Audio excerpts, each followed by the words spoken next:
Um terremoto de magnitude 6,3 na escala de Richter abalou o norte do Afeganistão na madrugada de segunda-feira. Atingiu uma profundidade de 28 quilómetros.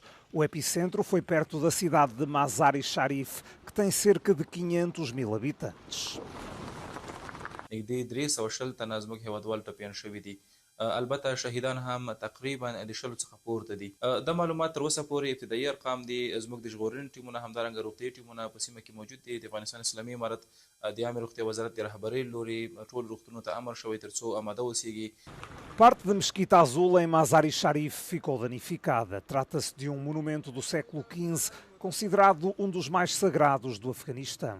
O sismo foi também sentido em várias províncias do norte do território e até na capital Cabul, cerca de 400 quilómetros a sul do epicentro.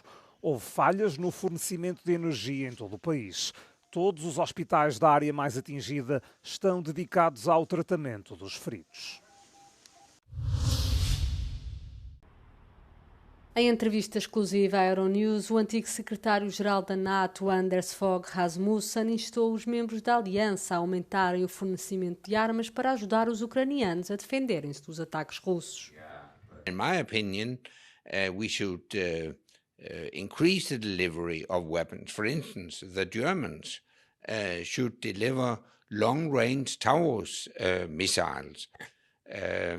We should also help the Ukrainians defend themselves against Russian drones and missiles. Rasmussen congratulou-se, no entanto, com a decisão dos Estados Unidos da América de sancionar duas grandes empresas petrolíferas russas, descrevendo-a como um passo positivo. It seems that gradually President Trump has lost patience with Putin. And I think the Americans gradually realize that if they are to force Putin into a peace negotiation, they will have to put much more pressure on Russia. O ex-secretário-geral da NATO apelou à coligação de vontades para que enviasse uma força de apoio à segurança na Ucrânia como garantia de proteção do país, mesmo antes de ser alcançado um acordo de paz. A retalhista online chinesa Shein retirou as bonecas sexuais infantis da plataforma na internet onde vende vestuário e acessórios. A decisão surge depois de uma denúncia feita às autoridades judiciais de França. O organismo de defesa do consumidor do país comunicou ao Ministério Público que a empresa comercializava bonecas sexuais com traços infantis, mas também com características adultas. Acrescentou que a associação à pornografia era clara e que o site não tinha mecanismos de segurança para evitar o acesso aos artigos por menores. Segundo a lei francesa, é possível ordenar às plataformas de comércio eletrónico que removam conteúdos ilegais num prazo de 24 horas. A Shein escolheu Paris como local da primeira loja física na Europa e vai inaugurá-la no próximo dia 5 de novembro. O ministro francês da Economia diz que tentará banir a retalhista se incidentes semelhantes voltarem a acontecer. Os atrasos e cancelamentos de voos nos aeroportos dos Estados Unidos não param de aumentar. A situação deve-se à paralisação do governo federal que dura há mais de um mês. Quase 13 mil controladores de tráfego aéreo estão a trabalhar sem remuneração. Mas nem todos aceitam fazê-lo e há quem recorra a baixas por doença, o que torna mais difícil cumprir horários. I just feel this is America. And you feel when you come to America that things will work properly. And so we're going to be here probably for about 5 hours now because we thought we had to check in early because of what's going on. So slightly disappointing. A paralisação do governo federal começou a 1 de outubro, depois de republicanos e democratas terem falhado um acordo para o orçamento do próximo ano fiscal. Se o impasse se mantiver para além de terça-feira, será o shutdown mais longo de sempre no país. Donald Trump diz que a Nigéria está a viver um genocídio dos cristãos. O presidente norte-americano prometeu acabar com a perseguição aos cristãos do país da África e ameaça desencadear uma ação militar. As tensões entre a comunidade cristã e muçulmana duram há décadas. O terrorismo de grupos islâmicos tem vindo a crescer. mas que consequências pode ter uma ação armada dos Estados Unidos? If it will end insecurity, we welcome it. If it will help to safeguard our communities, we welcome it. I think that we are at a level where terrorism is now a global problem and our communities don't feel safe. And so if we have support from outside coming to say, we want to work with you to help stem the tide, I think we should buy it. This is something that we should welcome, frankly. De acordo com a Amnistia Internacional, mais de 10.000 pessoas foram mortas em ataques jihadistas no centro e norte da Nigéria nos 2 anos desde que o presidente Bola Tinubu tomou posse. Para Trump, trata-se de um genocídio cristão. Para muitos nigerianos é uma questão mais complexa. Segundo os analistas, embora os cristãos sejam muitas vezes visados, as vítimas dos grupos armados são na maioria muçulmanos do norte da Nigéria, onde esta religião é maioritária e onde ocorre a maior parte dos ataques. No domingo, o governo nigeriano rejeitou a afirmação de Trump.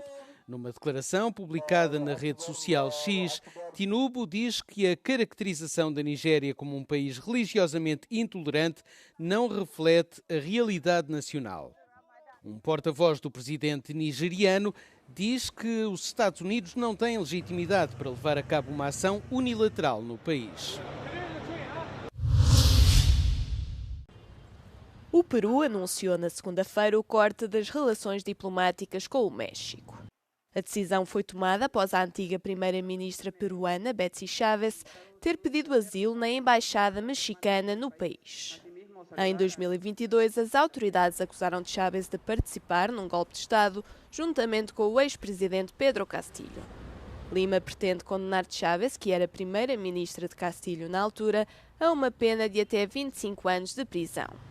O ministro dos Negócios Estrangeiros do país justificou o corte de relações com o que considerou ser a forma inadmissível e sistemática como o governo mexicano tem interferido nos assuntos internos do Peru.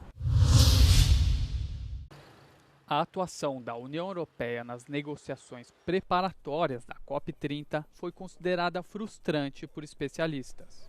O bloco europeu decidiu não apresentar antes da cimeira sobre mudanças climáticas a nova NDC. As NDCs, sigla para Contribuições Nacionalmente Determinadas, são o plano de cada país para reduzir as emissões de gases de efeito estufa e adaptar-se às mudanças climáticas, cumprindo o Acordo de Paris. Essas metas são atualizadas periodicamente e tradicionalmente entregues com antecedência para permitir mais tempo de análise e debate. Existia uma expectativa da presidência da COP brasileira de que mais NDCs seriam apresentadas durante a COP, durante a pré-COP. Algumas foram, mas algumas ausências foram indicadas, né, foram demonstradas, especialmente a ausência da Europa. Não há como a gente resolver a equação climática do planeta só com alguns países. Ou todo mundo está no jogo, ou nós não vamos conseguir resolver o problema. Em entrevista à Euronews, o diretor executivo do Instituto de Pesquisa Ambiental da Amazônia criticou a postura do bloco, que limitou-se a divulgar uma declaração de intenções. As lideranças europeias prometeram apresentar o novo plano durante a COP30 e asseguram que os países membros estão no caminho certo para cumprir as metas de redução de emissões.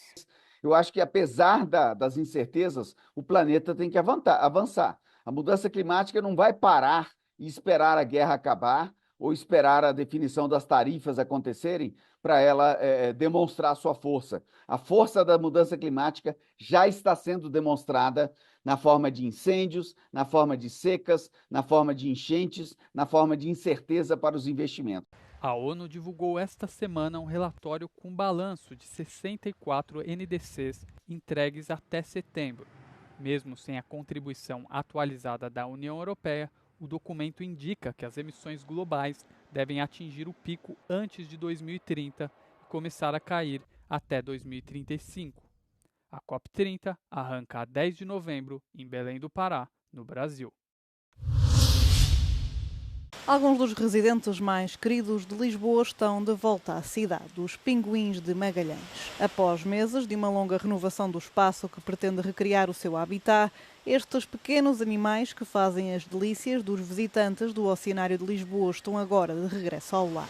A intervenção decorreu entre novembro de 2024 e agosto de 2025 e constitui a primeira grande reconstrução de um dos habitats originais do aquário, com os animais a permanecerem isolados numa instalação temporária durante o processo. Este novo habitat tem muitos elementos importantes do meio natural, cria o meio natural onde estes animais vivem, e tem aqui um enriquecimento ambiental para eles muito diversificado. Temos as cascatas, como podemos ver e ouvir, cria ali um ambiente enriquecedor. Temos a própria estrutura do chão onde eles pisam, que é de forma irregular e eles conseguem sentir diferentes padrões. Temos uma máquina de ondas que simula as ondas a funcionar e, portanto, tudo isso são elementos muito enriquecedores para o bem-estar dos pinguins. Dezenas de profissionais oriundos de 12 países trabalharam para criar um ambiente mais natural que fosse casa para estes pinguins. As melhorias pretendem ajudar estes animais a florescerem em condições próximas às da natureza, mudanças que se refletem não só no bem-estar dos pinguins, mas também em quem trabalha com eles e chega para visitá-los. I found it very natural, looks natural, and penguins look very happy. So it's nice to have this kind of environment to show my kid how penguins are behaving in a natural environment. O habitat renovado, agora chamado Oceano do Sul, é casa para 29 pinguins de Magalhães e 12 andorinhas do mar incas, uma espécie de ave marinha. Inaugurado em 1998, o Oceanário de Lisboa já chegou a ser considerado o melhor aquário do mundo, tendo por base as avaliações dos utilizadores do TripAdvisor.